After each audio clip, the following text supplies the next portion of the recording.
Shalom saudaraku terkasih dalam Tuhan. Bahagia sekali bisa berjumpa kembali dengan saudara melalui program Renungan Harian Channel 5M. Doa dari saya senantiasa menyertai saudara, sehat selalu, dan senantiasa aman dalam perlindungan dan pemeliharaan Tuhan. Kiranya damai, sejahtera, dan sukacita oleh Roh Kudus senantiasa memenuhi kehidupan saudara. Sebelum kita mendengarkan program renungan harian ini, mari siapkan hati saudara, kita sama-sama berdoa. Bapa kami yang di surga, dikuduskanlah namamu, datanglah kerajaanmu, jadilah kehendakmu, di bumi seperti di surga. Berikanlah kami pada hari ini makanan kami yang secukupnya, dan ampunilah kami akan kesalahan kami, seperti kami juga mengampuni orang yang bersalah kepada kami. Dan janganlah membawa kami ke dalam pencobaan, tetapi lepaskanlah kami daripada yang jahat, karena Engkaulah yang empunya kerajaan dan kuasa dan kemuliaan sampai selama-lamanya. Berkati firman-Mu ya Tuhan, dan renungan harian yang akan kami dengarkan ini, beri kami hikmat-Mu, supaya kami dapat memahami kebenaran firman-Mu dan mempraktekkannya dalam kehidupan yang sedang kami jalani saat ini. Terima kasih Tuhan. Dalam nama Tuhan Yesus, kami berdoa dan kami siap diberkati. Amin. Renungan diambil dari Bilangan 32, ayat 10 dan 11. Maka bangkitlah murka Tuhan pada waktu itu dan ia bersumpah, bahwasanya orang-orang yang telah berjalan dari Mesir, yang berumur 20 tahun ke atas, tidak akan melihat negeri yang kujanjikan dengan bersumpah kepada Abraham, Ishak, dan Yakub, oleh karena mereka tidak mengikuti aku dengan sepenuh hatinya, kecuali Kaleb bin Yefune, orang Kenas itu, dan Yosua bin Nun, sebab keduanya mengikut Tuhan dengan sepenuh hatinya. Saudaraku terkasih dalam Tuhan, Musa mengutus 12 orang mata-mata untuk mengintai tanah Kanaan, dan hasilnya 10 orang diantaranya ternyata membawa kabar buruk tentang negeri itu yang menciutkan hati dan nyali bangsa Israel. Sedangkan 2 orang yang lain, Yosua dan Kaleb, memilih untuk bersikap lain. Mereka tidak menyangkali fakta tentang tanah Kanaan, tetapi mereka juga percaya kepada Tuhan yang berjanji akan menyerahkan tanah itu kepada Israel.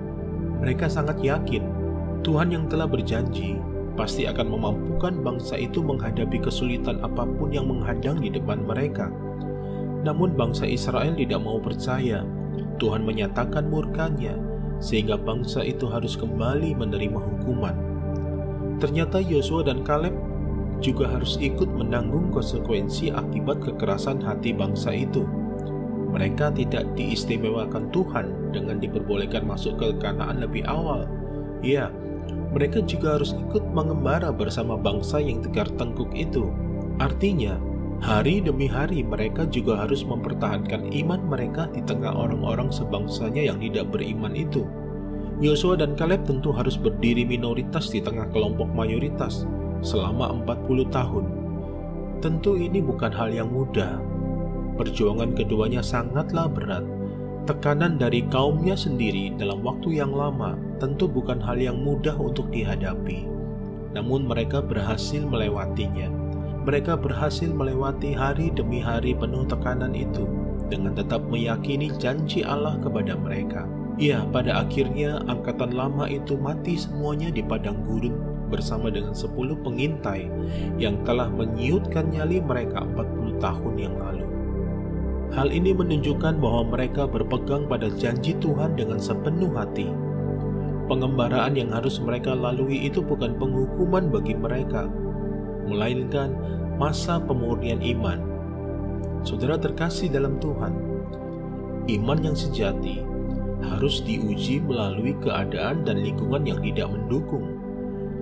Pengalaman Yosua dan Kaleb menunjukkan bahwa iman justru diperkuat dan dimurnikan lewat tantangan tersebut. Teladan mereka menggugah kita untuk tidak menjadi kecil hati dalam menghadapi ujian iman hari demi hari.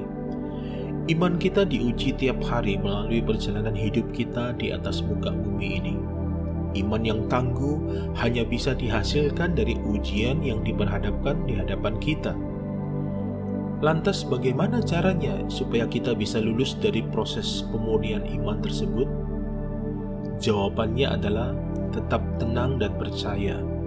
Ya, tetaplah tenang dan percaya. Jangan panik selama ujian iman berlangsung dalam kehidupan saudara, supaya saudara dapat mengerjakan semua materi ujian yang diperhadapkan kepada saudara. Sekali lagi, tetaplah tenang dan percaya, serta nantikanlah hasil dari proses pemurnian tersebut yang akan membuat iman saudara semakin kuat dan murni di hadapan Tuhan. Percayalah, semua materi ujian dan persoalan yang Tuhan izinkan terjadi di hadapan saudara tidak akan melebihi kekuatan saudara dan kemampuan saudara. Mari, siapkan hati saudara, kita berdoa. Bapa kami yang ada di dalam kerajaan surga, saat ini kami datang ke hadapan-Mu, membawa korban ucapan syukur kami. Terima kasih buat hidup yang Kau beri. Terima kasih buat proses pemurnian yang Engkau izinkan terjadi dalam kehidupan kami. Beri kami ketenangan, supaya kami dapat berhasil melalui proses pemurnian ini. Kami percaya, proses ini bukan untuk menghancurkan kehidupan kami, dan juga bukan untuk melemahkan iman kami, namun justru sebaliknya, proses ini untuk mendewasakan kami, supaya kami siap menerima berkat-berkat surgawi yang telah Tuhan sediakan bagi setiap kami. Terima kasih Tuhan. Dalam nama Tuhan Yesus kami berdoa. Sembuhkan yang sakit, kuatkan yang lemah, hiburkan yang berduka, beri jalan bagi yang sedang berputus asa, berkati yang berkekurangan, cukupkan kebutuhannya, berkati setiap usaha, pekerjaan, rumah tangga, pelayanan, pernikahan, dan bahkan segenap aspek kehidupan setiap pendengar yang saat ini sedang mendengarkan episode renungan harian ini ya Tuhan. Yang sedang memerlukan pekerjaan, Tuhan berikan pekerjaan yang terbaik. Yang sedang mencari peluang usaha, Tuhan berikan hikmat dan jalan bagi mereka. Yang rumah tangganya sedang bermasalah, Tuhan jamah, Tuhan pulihkan, dan kasih setia Tuhan kembali memenuhi rumah tangganya. Yang bisnisnya sedang bermasalah, Tuhan berikan ketahanan finansial keuangan atas bisnis mereka. Terima kasih Tuhan.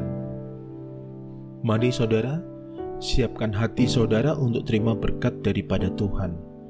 Diberkatilah engkau di kota, dan diberkatilah engkau di ladang. Diberkatilah buah kandunganmu, hasil bumimu, dan hasil ternakmu, yakni anak lembu sapimu, dan kandungan kambing dombamu. Diberkatilah bakulmu dan tempat adonanmu. Diberkatilah engkau pada waktu masuk, dan diberkatilah engkau pada waktu keluar. Terima kasih Tuhan. Dalam nama Tuhan Yesus kami berdoa, kami bersyukur, dan kami percaya kami telah diberkati. Mari sama-sama kita katakan, amin. Saudara terkasih dalam Tuhan, terima kasih untuk kebersamaannya dalam program Renungan Harian Channel 5M ini. Saya percaya firman Tuhan yang kita dengarkan telah menjadi berkat bagi kita semua, dan kuasa Roh Kudus senantiasa menolong kita untuk lebih lagi memahami kebenaran firman-Nya. Sampai jumpa dalam program Renungan Harian berikutnya. Tetap jaga kesehatan saudara dan senantiasa aman dalam pelindungan Tuhan. Tuhan Yesus memberkati.